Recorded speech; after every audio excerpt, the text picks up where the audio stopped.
शहर के एक बड़े म्यूजियम के बेसमेंट में कई पेंटिंग रखी हुई थीं। ये वे पेंटिंग थीं जिन्हें प्रदर्शनी कक्ष में स्थान नहीं मिला था। लंबे समय से बेसमेंट में पड़ी पेंटिंग पर मकड़ियों ने जाला बना रखा था। बेसमेंट के कोने में एक बड़ी पेंटिंग पर एक मकड़ी ने बड़ी ही मेहनत से बड़ा सा जाला बुना हुआ था। वह उसका घर था और वह उसके लिए दुनिया की सबसे बड़ी प्यारी चीज थी। वह उसका विशेष रूप से ख्याल रखा करती थी। एक दिन म्यूजियम की साफ सफाई और रख रखाव कार्य शुरू हुआ।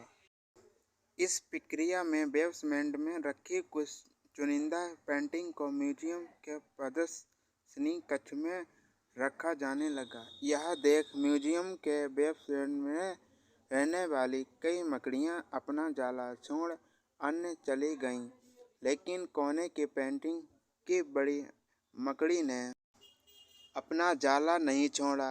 उसने सोचा कि सभी पेंटिंग्स को तो प्रदर्शनी कक्ष में नहीं ले जाया जाएगा, हो सकता है इस पेंटिंग को भी ना ले जाएं। कुछ समय बीतने के बाद बेसमेंट से और अधिक पेंटिंग उठाई जाने लगीं, लेकिन तब भी मकड़ी ने सोचा कि ये मेरे रहने की सबसे अच्छी जगह है। इससे बेहतर जगह मुझे कहाँ मिल जा पाएगी। वह अपना घर छोड़ने को तैयार नहीं थी, इसलिए उसने अपना जाला नहीं छोड़ा। लेकिन एक सुबह म्यूजियम के कर्मचारी उस कोने में रखी पेंटिंग को उठाकर ले जाने लगे। अब मकड़ी के पास अपना जाला छोड़कर जाने के अतिरिक्त कोई विकल्प नहीं था। जाला न छोड़ने के स्थिति में वह मारी जाती। मुझे मन से उसने इतनी मेहनत से बनाया, अपना जाला छोड़ दिया। म्यूजियम से बाहर निकलने के बाद वह कई दिनों तक इधर उधर भटकती रही। वह बड़ी दुखी रहा करती थी कि उसका खूबसूरत घर भगवान ने उससे छीन लिया और उसे इस मुसीबत में ढकेल दिया। वह म्यूजियम के अपने पुराने घर के बारे में सोचकर बहुत दुखी हो जाती कि उसने अच्छा स्थान अब उसे कभी हासिल नहीं होगा। लेकिन उसे अपने रहने के लिए स्थान तो खोजना ही था, इसलिए वह लगातार प्रयास करती रही। आखिर में एक दिन वह एक सुंदर बगीचे में पहुंची।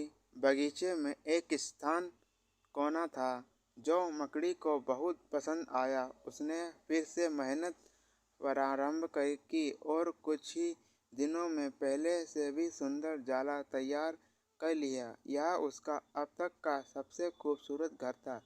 अब वह खुश थी कि जो हुआ अच्छा ही हुआ, अन्यथा मैं इतने सुंदर स्थान पर इतने सुंदर घर में कभी नहीं रह पाती। वह खुशी खुशी वहाँ रहने लगी। कभी कभी जीवन में ऐसा कठिन समय आता है जब हमारा बना बनाया सब कुछ बिखर जाता है। ऐसी परिस्थिति में हम अपनी किस्मत को कोसने लगते हैं, ये भगवान से शिकायत करने लग जाते हैं।